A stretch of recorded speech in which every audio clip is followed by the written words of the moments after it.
to Revenge with Lyra. I bought my dream home in secret. A neighbor warned, strangers are inside. I checked the cameras. IT was my brother's family celebrating. That's when I dialed the police. My name is Madison Clark, I'm 29. And if you think you know how this ends, stay tuned. What happens when the keys you've worked your whole life for are stolen before you even touch the door? The camera feed flickered on my phone. Balloons, laughter, plates clinking. My brother's kids running across my polished hardwood floors. My sister-in-law holding a glass of wine like she owned the place. And my brother, standing tall in the middle of it all, grinning, giving a toast as if this house was his kingdom. My kingdom. The house had been my silent obsession for years. The one with ivy curling over white stone. The one perched just outside the city, with the lake shimmering at sunset. I had worked double shifts, sold my car, lived off ramen for months just to scrape the down payment together. No one knew I closed the deal. Not even my parents. Especially not my brother. And yet, there they were, celebrating inside. As if my sacrifices, my secrecy, meant nothing. My chest tightened as the laughter on the feed grew louder. My neighbor hadn't exaggerated. They weren't just inside. They had invaded, settled, claimed. I pressed call, on the police line with shaking hands, my voice steady only out of fury. Yes, this is Madison Clark. I own a home on Lakeshore Drive. There are intruders inside. Do you know them? The dispatcher asked. I stared at my brother's smug face on the screen. Yes, I whispered. I know them too well. As I ended the call, one thought burned like wildfire. They thought I wouldn't find out. They thought I wouldn't fight. But this house had my name on it. And tonight the truth would too. The red and blue lights hit the driveway before I could even steady my breathing. From my car across the street, I watched as two officers approached the front door. Inside, through the glow of my phone's camera feed, I saw movement. My brother's wife rushing to hide the wine glasses, the kids shushed and pushed upstairs. Then my brother opened the door, wearing a smile I knew too well. The one he used when he thought charm could erase theft. Evening, officers, he said smoothly. Can I help you? They asked for proof of residence. He stuttered, feigning innocence. This is family property. We've been here for years. Family property? My jaw clenched. That's when I stepped out of the car, folder in hand. The deed, the mortgage documents, the closing papers, every signature, every dollar traced back to me. The cool night air bit at my skin as I walked up the driveway. My brother's smile vanished the second he saw me. This is my house, I said, my voice cutting through the night. Not yours. Not ours. Mine. The officers glanced between us. One took the folder, flipping through the certified documents. The other turned to my brother. Sir, unless you can show proof, you'll need to leave. For the first time, I saw fear flicker across his face. His hand tightened on the doorframe, knuckles white. My sister-in-law appeared behind him, her voice shrill. This is ridiculous. She's lying. But the paperwork was undeniable. The officer handed it back to me with a nod. Ma'am, you're the legal owner. Do you want them trespassed? My brother's eyes locked on mine, daring me to humiliate him in front of his family, the neighbors, the law. My chest ached, but my resolve hardened. Yes, I said. Trespass them. And just like that, the house that had been filled with their laughter fell silent, emptied under the weight of truth. But as their car pulled away, I knew this was only the beginning. Because thieves don't just surrender. They plot. And my brother had just lost his crown.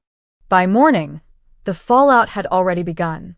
My parents called first, voices sharp and accusing. Madison, what did you do?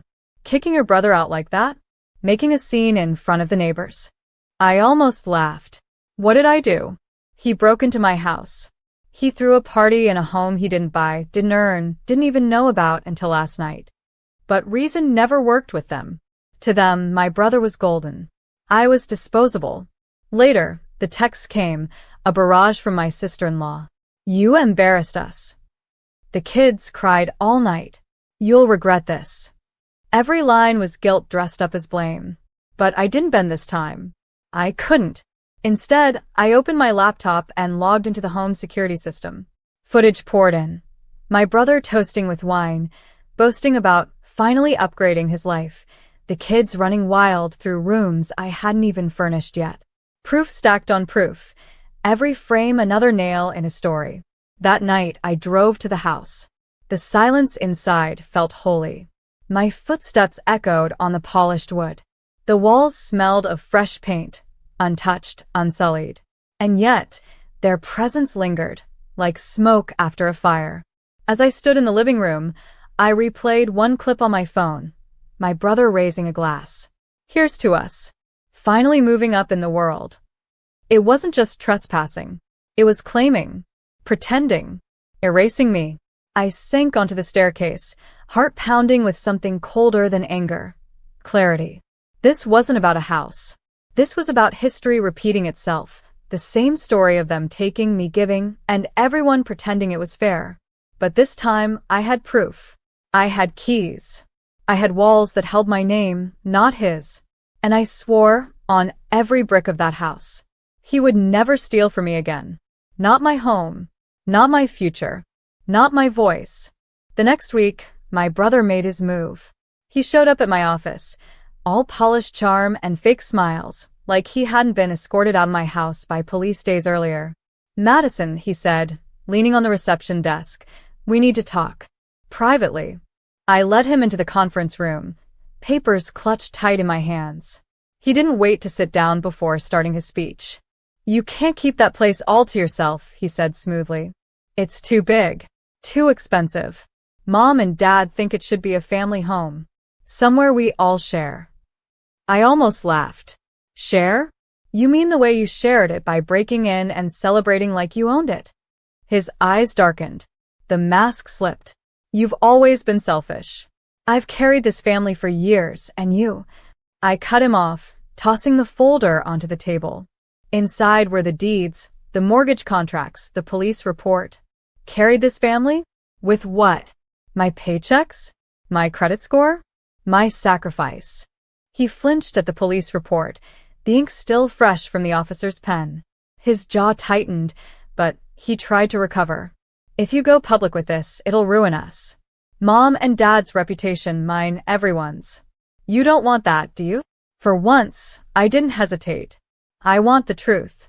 And if the truth ruins you, that's on you, not me. He leaned closer, lowering his voice. "Think carefully, Madison. Families don't survive wars like this." I met his gaze without blinking. "Then maybe ours isn't meant to survive." Silence stretched between us, heavy and sharp. He gathered the papers, shoved them back across the table, and stormed out, slamming the door so hard the glass rattled. I sat there, chest heaving, realization sinking deeper than ever. This wasn't just about a house.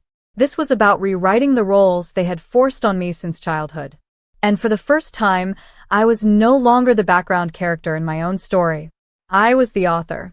And my pen had just drawn the first real line. The whispers spread faster than wildfire. By Friday, my aunt called, her voice sharp with judgment. "Madison, how could you drag your own brother into police business? He told us you bought that house with his money. He says you're hiding it to cheat the family." I closed my eyes, pressing my fingers against my temples. Lies, spun so easily from his lips, swallowed whole by relatives desperate to keep him golden. "That house," I said evenly, "was bought with my savings, my overtime, my years of sacrifice. He didn't give a single dollar. And I can prove it." But proof never mattered to them. They wanted a story that kept him shining and me in shadow. That night, I opened the binder again. Inside, I added fresh evidence, screenshots of the mortgage drafts, wire transfers from my account, even the congratulatory email from my loan officer. Every page was another weapon, silent but sharp. I wasn't gathering these for family anymore. I was gathering them for the law. 2 days later, I filed for a restraining order. The officer at the desk raised his brows as he read my statement. "Your brother threw a party in your home before you even moved in?" "Yes," I said, steady. "And he's spreading lies to cover it up. I need this documented." Walking out of the precinct, the sunlight felt different. Not warmer, not softer, but stronger. Like it was cutting through the haze of years where my family's voices drowned out my own. That evening, my phone buzzed again. This time, a text from my brother. "If you don't drop this, you'll regret it." I stared at the screen, pulse calm. He thought threats would scare me. He thought fear would pull me back into silence. But fear was no longer my language. The truth was.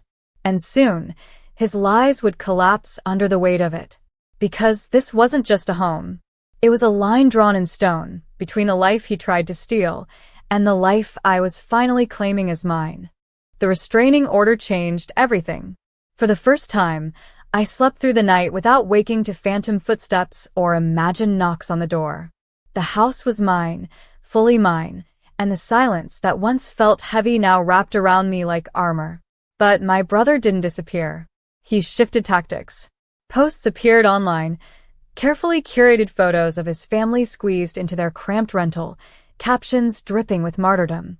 Some people hoard wealth while their own blood suffers. His friends, our cousins, even distant relatives lined up in the comments to praise his sacrifice and shame my supposed greed. I saved every screenshot. Lies were fragile, but evidence was eternal. At work, I pushed forward, longer hours, promotions on the horizon. Every dollar I earned reminded me that this house wasn't luck, it was labor. Meanwhile, texts trickled in from people who once doubted me.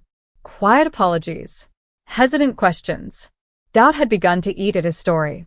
One evening, as the sun dipped behind the lake, I stood on my back porch, watching ripples glitter across the water. My neighbor strolled over, hands in his pockets. "You did the right thing," he said simply. "Most people would have folded under family pressure. But you drew a line." His words lingered long after he left. A line. Yes, that's what this house was. Not just walls and roof, but a declaration. I would no longer be erased, diminished, or stolen from. Later that night, another message buzzed in. This time from my father. "Your brother is hurting. Can't you just give him a share? For peace." I set the phone down, heart steady. Peace built on theft isn't peace. It's surrender. I looked around at the home I had carved out of sweat and sacrifice, and I knew. They could call me greedy. They could call me cold. They could call me anything they wanted. But they could never again call my brother the owner of what was mine. The deed had my name. And so did the future. The showdown came sooner than I expected. A knock rattled the front door one Saturday afternoon. Through the peephole, I saw them all, my parents, my brother, his wife.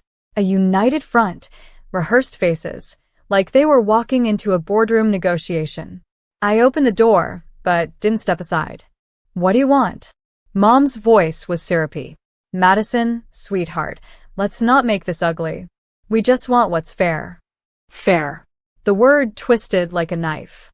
Dad cleared his throat. "The families decided the house should be shared. Your brother's kids need space. You don't even have a family yet. It's selfish for you to keep it." My brother crossed his arms, smug. "Sign half over, and we'll drop everything.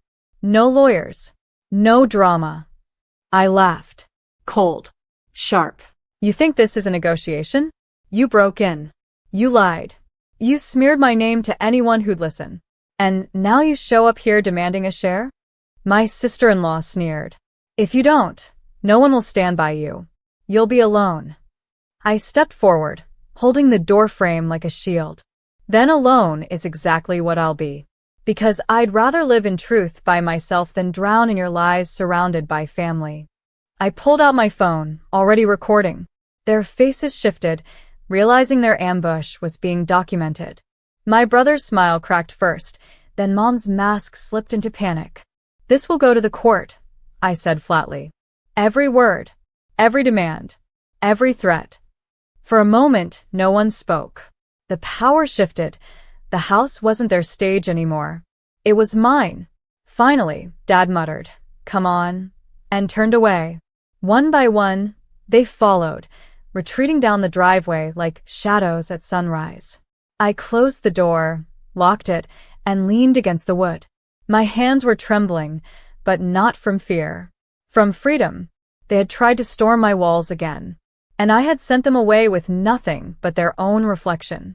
The house was quiet again, but this time, the silence didn't feel heavy. It felt earned. I walked through each room slowly, touching the walls, the door frames, the polished counters.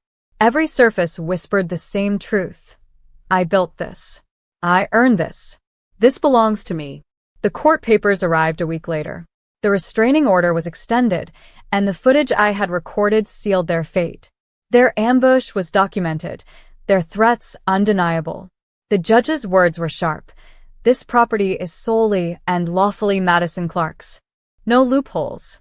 No family sharing. Just clarity. I sat on the porch that evening, watching the lake catch fire with the sunset. My phone buzzed. A new message from Dad. It was only 4 words. "We won't bother you." For once, I believed him. But the victory wasn't about forcing their silence. It was about finding my own. I lit a candle in the living room, placed it on the mantel, and let its glow dance across the walls. For years, I had been the daughter who gave, the sister who yielded, the one who bent until I nearly broke. Not anymore. This house wasn't just a dream home. It was my declaration. A line in stone that no one could cross again. The neighbors still wave when I pull into the driveway. Some whisper about the scandal. Others admire the courage. None of it matters.